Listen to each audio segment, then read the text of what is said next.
నమస్తే, welcome to Leo. Borugadda Anil Kumar నోటికి అద్దు అదుపు లేకుండా చంద్రబాబు నాయుడు గారిని, లోకేష్ గారిని అరగంటలో లేపేస్తా అన్న మాటలు కావచ్చు. అదేవిధంగా పవన్ కళ్యాణ్ గారి ఇంట్లో ఉన్నటువంటి ఆడవారిని చిన్నపిల్లలైనా సరే చూడనని చెప్పేసి ఏదో చేస్తానని చెప్పేసి అనడం కావచ్చు. అదేవిధంగా ఎన్నో మాటలు. ఇవే కాకుండా అసలుకి అరెస్ట్ అయినటువంటి ఒక కేసు ఏంటి అంటే, ఒక పాస్టర్ని బెదిరించి 10 లక్షలు తీసుకొని ఇవ్వకుండా ఫారెన్ నిధులు ఇప్పిస్తానని చెప్పేసి మోసం చేయడం, ఆ పాస్టర్ వచ్చి కేసు పెట్టడం. ఆ ఒక్క కేసుతో అరెస్ట్ అయినటువంటి ఒక బోరుగడ్డ అనిల్ ఇప్పుడు దాదాపు 20 కేసులు పైగా తన మెడకు చుట్టుకున్నాయి. అయితే ఏదైతే అక్టోబర్ 16వ తారీఖు 2024లో అరెస్ట్ అయినటువంటి ఒక బోరుగడ్డ అనిల్ సుదీర్ఘంగా 5 నెలల పాటు నుంచి కూడా జైల్లోనే ఉంటున్నాడు. అయితే మధ్యంతర బెయిల్ అడగడం, తీసుకోవడం, వెళ్ళిపోవడం. ఈసారి తిరిగి వస్తాడా లేదా, మొత్తానికి పెట్టినటువంటి ఒక కారణం నిజమేనా, వీటన్నిటిపైన అయితే ఎంక్వైరీ జరుగుతుంది. ఇప్పుడు మనతో పాటు పొలిటికల్ అనలిస్ట్ శ్రీలీల గారు ఉన్నారు. వారు ఏం చెప్తారో చూద్దాం. మేడం నమస్తే. నమస్తే. బోరుగడ్డ అనిల్ కుమార్ మాట్లాడిన మాటలు మనం వింటే అసలుకి ఎంతటి ఘోరంగా మాట్లాడాడని మనం చూసాం. చిన్నపిల్లలు కాదు, ఆడవారు కాదు, ఎవరిని వదిలిపెట్టలేదు. అయితే తను ఒక దళితుడిని అని చెప్పుకుంటూ దళితుల్ని మోసం చేయడం కానీ, దళితులపైనటువంటి ఒక తను కొట్టడాలు కావచ్చు, తిట్టడాలు కావచ్చు, అదే ఒక మహిళ పైన కూడా ఏదో కేసు, అది మర్డర్ కేసు ఏమో తెలియదు కానీ ఒక కేసు కూడా ఏదో నమోదైంది. దాదాపు ఇప్పుడు ఒక 20 కేసుల దాకా మెడకు చుట్టుకున్నాయి బోరుగడ్డ అనిల్కి. అయితే తల్లి పేరు చెప్పుకొని తను మధ్యంతర బెయిల్ అడగడం. అయితే ఫిబ్రవరికి సంబంధించి 15వ తారీఖు వెళ్ళినవాడు 28వ తారీఖు సాయంత్రానికి హాజరయ్యాడు.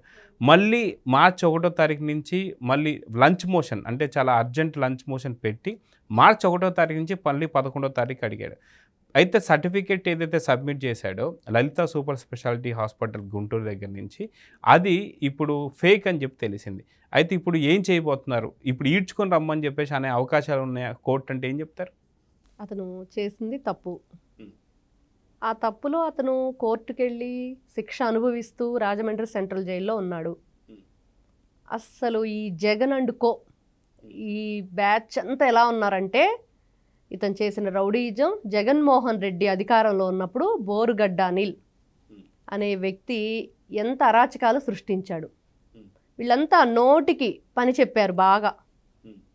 ఇంకా మాట్లాడే మాటలు, చేసే పనులు, గోడకున్న చొక్కా వేసుకొని వస్తాను, అరగంటలో లేపేస్తాను, చంద్రబాబు నాయుడు గారిని, పవన్ కళ్యాణ్ గారిని మాట్లాడిన మాటలు. ఇప్పుడు పోలీసులు ఎక్కడ దొరికితే అక్కడ ఈడ్చుకొచ్చి లోపలయ్యండి అనే పరిస్థితిలో ఉన్నాడు. మరి ఎక్కడ దొరుకుతాడు అంటే, మరి జగన్మోహన్ రెడ్డి దగ్గరికి వెళ్ళాడా ప్యాలెస్కి, బెంగళూరు, లేకపోతే నిజంగానే వైజాగ్ నుంచి బోట్లో ఎస్కేప్ అయ్యాడా ఏంటనేది పోలీసులే ఇప్పుడు పసిగట్టాలి. అతను తల్లి పేరు చెప్పుకొని, తల్లికి అనారోగ్యంగా ఉంది, ఆవిడకి గుంటూరు లలిత సూపర్ స్పెషాలిటీలో మెయిన్ కార్డియాలజిస్టు, అతను బాగా పేరున్న వ్యక్తి, రాఘవ శర్మ అనే డాక్టరు సర్టిఫై చేసినట్లుగా, అతను అక్కడికి రిఫర్ చేసినట్లుగా ఏదో దొంగ సంతకాలు చేసి ఫోర్జరీ మొత్తానికి కోర్టుకు సబ్మిట్ చేశాడు. ఇతను ఎప్పుడైతే ఫోన్ తీయట్లేదో, స్విచ్ ఆఫ్ అని వస్తుందో, తల్లి ఫోను స్విచ్ ఆఫ్ అని వస్తుందో, అప్పుడు డౌట్ వచ్చింది ఏం జరుగుతుంది అని. అప్పుడు అసలు ఈ సర్టిఫికేట్ సబ్మిట్ చేసి ఇవన్నీ కూడా నిజం కాదు అనేది వెలుగులోకి వచ్చింది. ఈరోజు ఇతను మాత్రం తల్లిని తీసుకొని ఎక్కడికి వెళ్ళాడు అంటే, అధికారంలో ఉంటే మీ ఇష్టానుసారం మాట్లాడతారు, నోటికి ఏదొస్తే అది, అద్దు లేకుండా, ఆపు లేకుండా. చంద్రబాబు నాయుడు గారి వయసు ఎంత, ఆయన ఒకప్పుడు ముఖ్యమంత్రిగా ఉన్నప్పుడు ఎన్ని విధాలుగా రాష్ట్రానికి సేవలు అందించారు, యావత్ ప్రపంచమంతా కూడా అతని అక్రమ అరెస్ట్ని ఎలా ఖండించింది.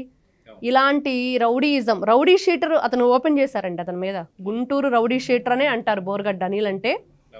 ఇప్పుడు ప్రతి ఒక్కరూ కూడా ఇది మాత్రం అతన్ని వదిలేది లేదు. ఇంకా అతను ఒక్కడే కాదు, ఇంకా ఎవరైనా సరే వైఎస్ఆర్సీపీ సంబంధించిన వాళ్ళు ఇలాంటి ఏదైనా బెయిల్ అడిగినా కూడా ఇవ్వని పరిస్థితి. ఇంకా దాని గురించి కూడా ఆలోచించాల్సి వస్తున్నాయి కోర్టులు. అయితే గతంలో కూడా మనం చూసుకుంటే, ఏదైతే బోరుగడ్డ అనిల్ మాట్లాడిన తర్వాత అరెస్ట్ అయిన తర్వాత కూడా ఏదైతే కోర్టుకు హాజరుపరిచి బయటికి వస్తున్నప్పుడు కూడా కొన్ని మీడియా ఛానళ్ళ పైన కూడా దురుసుగా మాట్లాడాడు. అయితే దమ్ముంటే చూసుకుంటా, వచ్చిన తర్వాత మీ సంగతి చెప్తా అంటూ బెదిరింపులకు పాల్పడ్డాడు. వాటి మీద కూడా కేసులు ఫైల్ అయితే వస్తున్నాయి. అయితే ఇప్పటికీ వైఎస్ హయాంనే నడుస్తుందా, జగన్ హయామే నడుస్తుందా అన్నట్టుగా ఇలా పారిపోవడాన్ని, ఎందుకంటే ఫర్ ఎగ్జాంపుల్ తల్లికి సంబంధించినటువంటి ఒక విషయంలో ఓకే, ఎవరైనా సరే కోర్టు అనుమతి ఇచ్చినప్పుడు దాన్ని ఎవరు కూడా ఏమనకూడదు. కానీ నిజంగా ట్రీట్మెంట్ జరుగుతుందా లేదనేటువంటి అనుమానాలు కావచ్చు, అదేవిధంగా లలిత సూపర్ స్పెషాలిటీకి సంబంధించిన రాఘవ శర్మ గారు ఇవ్వలేదని చెప్పేసి ఫోర్జరీ అని చెప్పేసి కావచ్చు. నిజంగా మనం చూసుకుంటే వల్లభనేని వంశీకి సంబంధించి కూడా ఏదైతే గన్నవరం టీడీపీకి సంబంధించినటువంటి కార్యాలయాన్ని బద్దలు కొట్టడం కావచ్చు, ధ్వంసం చేయడం కావచ్చు, ఈ కేసులో కూడా తను అరెస్ట్ అవ్వలేదు. తను తర్వాత మళ్ళీ ఏదైతే సత్యవర్ధన్ని కిడ్నాప్ చేసిన కేసులో అరెస్ట్ అయ్యాడు. ఎందుకని కోరుకొని వీళ్ళు ఇట్లాంటి పనులు తెచ్చుకుంటున్నారు, ఎందుకు ఇట్లా శిక్షలు పడుతున్నారంటే ఏం చెప్తారు? ఎందుకంటే మొన్న చూసుకుంటే సత్యవర్ధన్ కేసులో అనవసరంగా వల్లభనేని వంశీ అరెస్ట్ ఒకటి, అనవసరమైన పని చేసి, అదేవిధంగా చూసుకుంటే బోరగడ్డ అనిల్ తల్లి పేరు చెప్పుకొని ఇప్పుడు ఇలాంటి దొంగ సర్టిఫికేట్లు కానీ ఫోర్జరీ కానీ. సో దీన్ని ఎలా చూడాలంటారు? ఒక తప్పుని కప్పిపుచ్చుకునే ప్రయత్నంలో ఇంకా 100 తప్పులు. ఒక అబద్ధాన్ని దాచిపెట్టి, అది నిజాన్ని దాచిపెట్టి అబద్ధాన్ని బయటికి ఎలా పొక్కనీయకుండా చేద్దాం అనే దానిలో ఇంకా 100 అబద్ధాలు. అదే జరుగుతుంది వీళ్ళందరి విషయంలో. వల్లభనేని వంశీ కూడా ఆ రోజున అతని కార్యకర్తలు, అతనితో ఉన్న వాళ్ళందరూ కూడా సహచరులందరూ రోడ్ల మీద చూస్తే ఆ రోజు గన్నవరంలో పెద్దగా జై వంశీ, జై జై వంశీ అంటూ నినాదాలు. ఇప్పుడు కూడా మనకు అది మీడియాలో కనిపిస్తూ ఉంటుంది. అలా మరి అతని మనుషులని అక్కడ స్పష్టంగా తెలుస్తుంది. మరి ముందస్తు బెయిల్ కూడా తెచ్చుకున్నాడు, అరెస్ట్ చేస్తారని. చేసిన తప్పని చెప్పి తెలుసు. కానీ అతన్ని కిడ్నాప్ చేసి ధైర్యంగా వాళ్ళ ఇంటికి తీసుకువెళ్ళటం కానీ, లేకపోతే వైజాగ్ ఒక హోటల్లో ఉంచడం కానీ, ఇవన్నీ కూడా దొరికిపోయారు. ఒక తప్పుని కప్పిపుచ్చుకునే ప్రయత్నంలో వీళ్ళు ఇన్ని విధాలుగా మళ్ళీ తప్పులు చేయటం, ఇంకా కొంచెం గట్టిగా లాక్ అయిపోతున్నారు. కోర్టుల్లో కానివ్వండి, పోలీస్ స్టేషన్లో కానివ్వండి. ప్రజలు కూడా ఈరోజు అంతా గమనిస్తూ ఉన్నారు. 2019 నుంచి 24 వరకు జగన్మోహన్ రెడ్డి పరిపాలన ఏ విధంగా కొనసాగింది. ఇప్పుడు లిక్కర్ స్కామ్ రాబోతుంది, దాని గురించి కూడా చాలా గందరగోళంగా ఉంది. ఎంతమంది ఆడపిల్లలు వాళ్ళ భర్తలు ఇబ్బంది పడి, వాళ్ళు కాచిందంతా మద్యం అంతా దొంగదే కదా, దాంట్లో ఒరిజినల్ ఏదీ లేదు. వాళ్ళ ఏదేదో రకరకాల పేర్లు పెట్టేసుకొని జగన్మోహన్ రెడ్డి దాన్ని సప్లై చేయించాడు. అలాగని ఈ బోరుగడ్డ అనిలు, నందిగామ సురేష్, మొన్న నందిగామ సురేష్ చెప్తున్నాడు దళితులంటే మహాప్రేమ జగన్మోహన్ రెడ్డికి, చాలా బాగా చూసుకుంటాడు అని. మరి నందిగామ సురేష్ ఆ మాట చెప్పిన తర్వాత మరి బోరుగడ్డ అనిలు మరి తన దగ్గరకే వెళ్ళాడా, నన్ను రక్షించు నువ్వే దిక్కని. మరి అంత ప్రేమ కదా, మరి ఏం చేస్తాడు ఈ జగన్మోహన్ రెడ్డి? మరి వీళ్ళందరినీ రక్షిస్తున్నాడా, కొమ్ము కాస్తున్నాడా? వీళ్ళు చేసే దౌర్జన్యాలకి, దందాలకి, అబద్ధాలకి నిలువెత్తు నిదర్శనం ఈ రోజు కనిపిస్తూనే ఉంది ప్రతి ఒక్కటి. కొడాలి నాని, నెక్స్ట్ రోజా, విడుదల రజని చెప్పుకుంటూ పోతే, మొన్న అతను వచ్చేసి గోరంట్ల మాధవ్ అంతర్యుద్ధాలు జరుగుతాయని మాట్లాడుతున్నాడు. పేరుని నాని అంటే ఇంకా అసలు అతను వీళ్ళెంతసేపటికి వెంట్రుక భాషలాగా ఏం ఇదే మాట్లాడుతున్నారు. వీళ్ళంతా నోటికి అద్దు ఆపు లేకుండా ప్రవర్తించేది పోలీసుల్ని బట్టలోడ తీసి కొడతాం. ఇదొకటి మళ్ళీ కొత్తగా జగన్మోహన్ రెడ్డి స్వయంగా ఒక ఎక్స్-సీఎం, అతను ఒక గౌరవప్రదంగా మాట్లాడాలి, గౌరవంగా ఉండాలి, ప్రజలు మనల్ని ఎలా చూస్తున్నారు, ప్రపంచం అంతా వింటుంది ఈరోజు అనేది లేకుండా, ఏం మాట్లాడుతున్నామో తెలియకుండా పిచ్చి మాటలు, పిచ్చి వేషాలు. అలానే ఇతను కూడా ఇప్పుడు మీరన్నట్లుగా వాళ్ళు ఒక అబద్ధాన్ని కప్పిపుచ్చుకోవటం కోసం అది నిజమని చెప్పి ప్రయత్నం చేస్తున్నారు. ఎట్లా అవుతుంది? ఈరోజు జగన్మోహన్ రెడ్డి ప్రతిపక్ష హోదా కావాలి అన్నట్లుగానే ఉంది వీళ్ళందరూ చేసేవన్నీ, లేనిదాన్ని. అయితే ఇప్పుడు ఏదైతే అబద్ధాలు చెప్పి దొంగ సర్టిఫికెట్లు క్రియేట్ చేసినటువంటి ఒక బోరగడ్డ అనిల్ తల్లి పేరు చెప్పుకొని చెన్నై అపోలోలో జాయిన్ అవుతున్నానని చెప్పేసి వెళ్ళినట్టు అతను తన తల్లికి సంబంధించిన ఫోన్ కావచ్చు, తన ఫోన్ కావచ్చు, రెండు కూడా స్విచ్ ఆఫ్ ఉండడం మనం చూస్తున్నాం. సో ఇప్పుడు కోర్టుకు వెళ్ళినటువంటి పరిస్థితి ఏదైతే అనంతపురం సంబంధించి 4వ పట్టణ పోలీసులు ఎవరైతే ఉన్నారో వీళ్ళు కోర్టును ఆశ్రయించారు. ఇప్పుడు కోర్టు ఒకవేళగైనా మధ్యంతర బెయిల్ ఏదైతే ఉందో అది మధ్యలో రద్దు చేసేసి ఒకరు అరెస్ట్ చేస్తే దీనిపైన మళ్ళీ పలు కేసులు పడితే ఎలాంటి పరిస్థితులు ఉండబోతున్నాయి? బోరగడ్డ అనిల్ పరిస్థితి ఏంటి అంటే బెయిల్ అయితే రద్దు చేస్తుందండి కోర్టు, అందులో సందేహమే లేదు. ఇప్పుడు డైరెక్ట్గా అసలు కోర్టునే అతను సవాల్ విసిరాడు. ఎలా అంటే నన్ను ఎవరు ఏం చేయలేరు అన్నట్లుంది వాళ్ళ అహంకారం.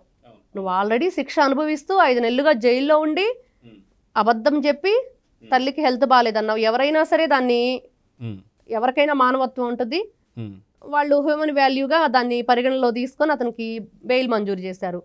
అది కూడా ఈ రోజున తప్పు, అవన్నీ కూడా ఫోర్జరీ చేశారు సంతకాలు, అసలు వాళ్ళది లెటర్ ప్యాడే వాళ్ళది కాదు, వీళ్ళంతా కూడా సొంతంగా ఇట్లాంటివి ఎన్ని రకాలు చేశారు. అయితే గతంలో కూడా ముందు చూస్తే మనం ఏదైతే మీడియాని కూడా బెదిరిస్తూ దాని తర్వాత మళ్ళీ వెళ్ళి బిర్యానీ తిన్న సందర్భాలు కూడా ఉన్నాయి. సో దానికి సంబంధించి కొంతమంది పోలీసులు కూడా సస్పెండ్ చేయడం అయితే జరిగింది. సో మానవతా దృక్పథంగా చూసుకుంటూ వెళ్తుంటే దీన్ని చాతగానితనం అని చెప్పేసి అనుకుంటున్నారా? నిజంగా కూటమి ప్రభుత్వం ఇప్పుడు దీన్ని ఎంత సీరియస్గా తీసుకుంటుందంటే ఏం చెప్తారు? నిజంగా వీళ్ళు కూటమి ప్రభుత్వం ఇప్పుడు కూడా వాళ్ళు మనం ఏమీ చెయ్యకుండా అసలు వీళ్ళు ఏం మాట్లాడట్లేదు. చట్టపరంగా వెళ్తుంది, చట్టబద్ధంగా వెళ్తుంది, రాజ్యాంగబద్ధంగా వెళ్తుందనే చెప్తున్నారు. ప్రతి ఒక్కటి ఈరోజు చూసుకుంటే ఏ కేసు అయినా అలానే ఉంది. వాళ్ళు మాట్లాడిన మాటలు చేసిన పనులకి ఈరోజు శిక్ష వాళ్ళకి. దానికి కూడా వాళ్ళు ఇంకా ఏదో బురద జల్లాలి కూటమి ప్రభుత్వం మీద చూస్తున్నారు. అదైతే జరగని పని. నిజంగా కూటమి ప్రభుత్వం అలాంటి వీళ్ళు చేస్తున్నట్లుగా జగన్మోహన్ రెడ్డి మొన్న అంటున్నాడు, నిజంగా నేను చంద్రబాబు నాయుడు లాగా ఆలోచించేది కాదు, నేను మంచిగా ఆలోచిస్తానని. బాబు నువ్వు చంద్రబాబు నాయుడు లాగా ఆలోచించమని అందరికీ తెలుసు. ఇక్కడైతే కుట్రపూరిత రాజకీయాలు చెయ్యట్లేదు కూటమి ప్రభుత్వం. నిజంగా వాళ్ళు అలాంటివి చేస్తే ఈ రోజున బోర్గడ్డ అనిల్ ఇట్లా వెళ్ళిపోయేవాడండి. గుంటూరు జైల్లో కూర్చోబెట్టి చక్కగా ఎవరో బయట నుంచి ఇంకో వ్యక్తి రావటం, ఆ అబ్బాయి పక్కన కూర్చోవటం, వాళ్ళ మేనల్లుడో ఏదో చెప్పారు ఆ రోజు. వాళ్ళు కబుర్లు చెప్పుకోవటం, బిర్యానీలు తినటం, టీలు తెప్పించుకోవటం, అత్తగారింట్లో కంటే కూడా ఇంకా బాగా చూసుకున్నారు పోలీసులందరూ. మరి ఆ పోలీసులనే జగన్మోహన్ రెడ్డి బట్టలోడ తీసి నడు రోడ్డు మీద నిలబెడతానంటున్నాడు. మరి ఇప్పటికైనా అందరూ కళ్ళు తెరిచి నిజానిజాలు తెలుసుకొని ఎవరిని ఎలా ట్రీట్మెంట్ చేయాలో అలాంటి ట్రీట్మెంట్ ఇస్తే వీళ్ళంతా కూడా కరెక్ట్గా ఉంటారనేది ప్రజలందరి అభిప్రాయం. అయితే ఇప్పుడు ఒక పెద్ద సందేహం ఏంటంటే, బోర్గడ్డ అనిల్ ఇక్కడ జైల్లో ఉన్నప్పుడు ఇలాంటి దొంగ సర్టిఫికెట్ తీసుకొస్తుంది ఎవరు, బయట ఈ కార్యక్రమాలంతా చేస్తుంది ఎవరు, ఈ అన్ని పనులు చూసుకుంది ఎవరు అనేది ఒక పెద్ద క్వశ్చన్ మార్క్. చెప్పాడు కదండి ఇతను సజ్జల రామకృష్ణారెడ్డి, ఏం చెప్పాడు, మా ఓటర్లు అందరూ ప్రత్యేకంగా ఉన్నారు అని వాళ్ళే చేస్తున్నారు. ఆ ప్రత్యేకమైన వ్యక్తులని సజ్జల రామకృష్ణారెడ్డి చెప్పాడో, ఆ ప్రత్యేకమైన వాళ్ళందరూ కూడా ఈ లోపల జైల్లోకి వెళ్ళిన వాళ్ళందరికీ కూడా బయట ఉండి వీళ్ళంతా సహాయ సహకారాలు అయితే అందిస్తున్నారు. లేకపోతే లెటర్ ప్యాడ్ కానివ్వండి, ఫోర్జరీ సైన్ కానివ్వండి, దాని మీద సీల్ వేసే మనకి స్టాంప్ కానివ్వండి, ఇవన్నీ ఎక్కడి నుంచి వస్తాయి? ఒక హాస్పిటల్ నుంచి. అందులో ఆయన ఏమి ఆర్ఎంపీ కాదు కదా, ఆయన ఒక కార్డియాలజిస్టు, అందులో పేరున్న వ్యక్తి రాఘవ శర్మని, అతని పేరు మీదే వీళ్ళు. అసలు గుంటూరు లలిత సూపర్ స్పెషాలిటీ అంటే చాలా సీనియర్ మోస్ట్ వాళ్ళంతా ఏనాటి నుంచో అది బాగా ప్రాచుర్యంలో ఉన్న హాస్పిటల్, ప్రతి ఒక్కరికి తెలుసు. ఏ చిన్న ఇబ్బంది వచ్చినా ఆ చుట్టుప్రక్కల ప్రకాశం, గుంటూరు అంతా కూడా అక్కడికే వెళ్ళేవాళ్ళు. అంత పెద్ద హాస్పిటల్ నుంచి వీళ్ళు ఎలా చేయగలిగారు? ఖచ్చితంగా సజ్జల రామకృష్ణారెడ్డి చెప్పినట్లుగా ప్రత్యేక వీళ్ళ బృందాలు, వీళ్ళ మనుషులు, వీళ్ళకు ఉండే వాళ్ళంతా ఉన్నారు. వాళ్ళందరూ కూడా త్వరలోనే బయటకు వస్తారు. సో చూద్దామండి, ఖచ్చితంగా ఇప్పుడు కోర్టు ఎలాంటి ఆదేశాలు ఇవ్వబోతుంది, ఎక్కడున్నా సరే ఈడ్చుకొని రమ్మంటుందా, లేదా ఇంకేదైనా సరే కఠినమైనటువంటి ఉత్తర్వులు ఇవ్వబోతుందా చూద్దాం. మరి నమస్తే. నమస్తే. Please subscribe to Leo News for more videos.